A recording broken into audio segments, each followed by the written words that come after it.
De Eve Ward, Los hermanos Schiavi.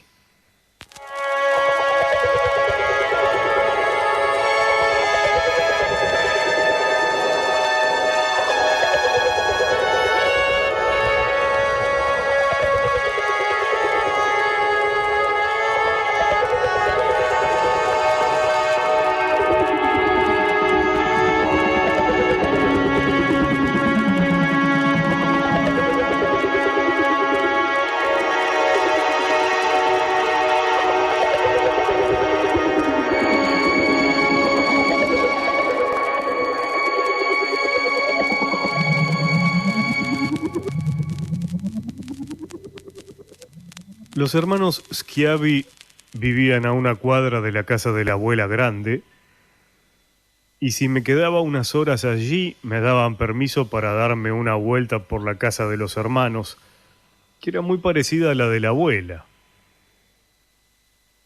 pero con jardín interno. Ellos eran 5 hermanos jóvenes, de los 18 a los 30. Y a mí me intrigaba que fueran tantos y tan distintos entre sí. Me admitían como espectadora de sus actividades diversas y me tomaban de punto. Ahí se confabulaban todos para contarme cosas rarísimas. Todos, salvo la mayor, Alicia, que tenía cara y modales de señora. Ella tenía un novio inmenso y muy alto, de apellido Montaña. Era agrimensor, y a mí me parecía apropiado para manejarse en grandes terrenos y para novio de Alicia, que no tenía sobrenombre y su noviazgo era tan serio que ya parecían casados.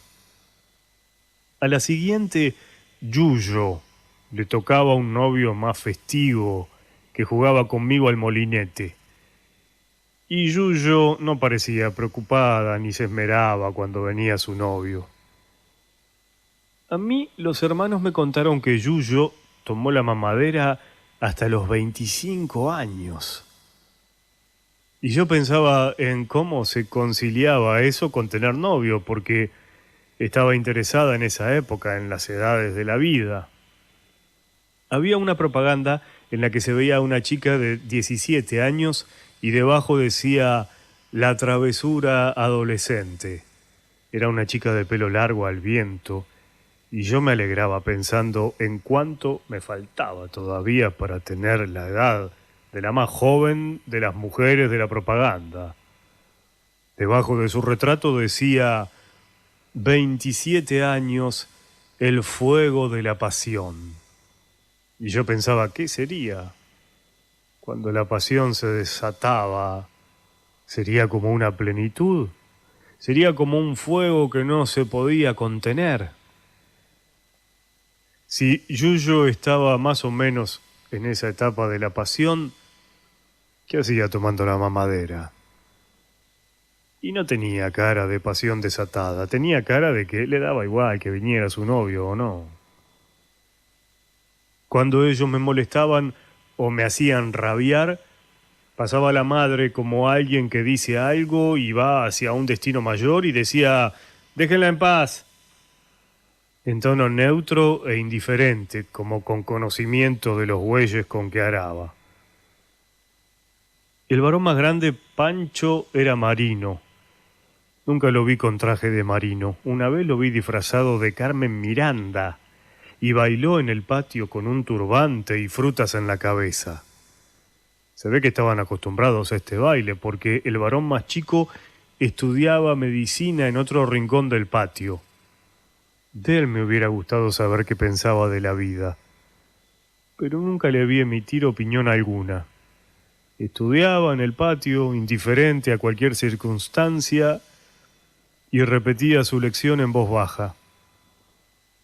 Yo me paraba frente a él para buscar charla, pero ni me hablaba ni daba señales de incomodarse con mi presencia.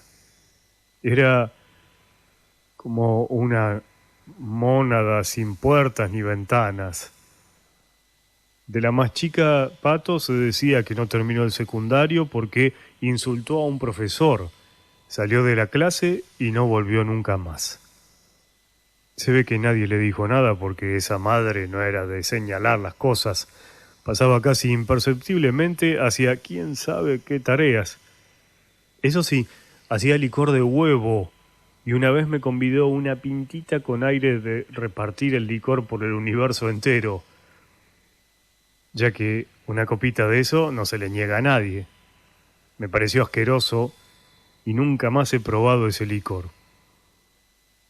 Yo a la menor la miraba bien para ver si encontraba algún signo de rebeldía en su cara, algún signo de ser capaz de insultar a un profesor, pero no veía más que una mirada evasiva. De la mamá se decía en casa, es muy competente, muy prestigiosa. Pero yo veía una señora distraída que estaba siempre en tránsito y no observaba que su hijo se disfrazaba de Carmen Miranda. El que más me intrigaba era el que estudiaba en un rincón del patio. ¿Cómo podía estudiar con todo ese movimiento alrededor? Era tan su lugar ese rincón del patio que parecía su habitación. En mi casa me contaron que los abuelos de ellos eran inventores, habían gastado bastante dinero en producir sus inventos, pero al no ser reconocidos estos inventos por los demás, murieron pobres y amargados. No pude saber qué inventaron, pero sí que quedaron aislados del resto del pueblo. Como yo iba bastante a casa de ellos, para que no metiera la pata, en mi casa me contaban lo que debió ser un estrepitoso fracaso de los abuelos con un manto de prudencia. Pero me moría de ganas de preguntarle a Yuyo, la que decían que tomó la mamadera hasta los 25 años, y que a veces me charlaba recostada en su cama, qué inventaron sus abuelos. Pero no había lugar, no había lugar. Ninguno de ellos me iba a contestar esa pregunta, y como ya no quería que me tomaran el pelo, dejé de ir a esa casa porque encontré otras.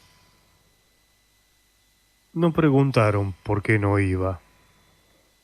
No era gente de aceptar o rechazar.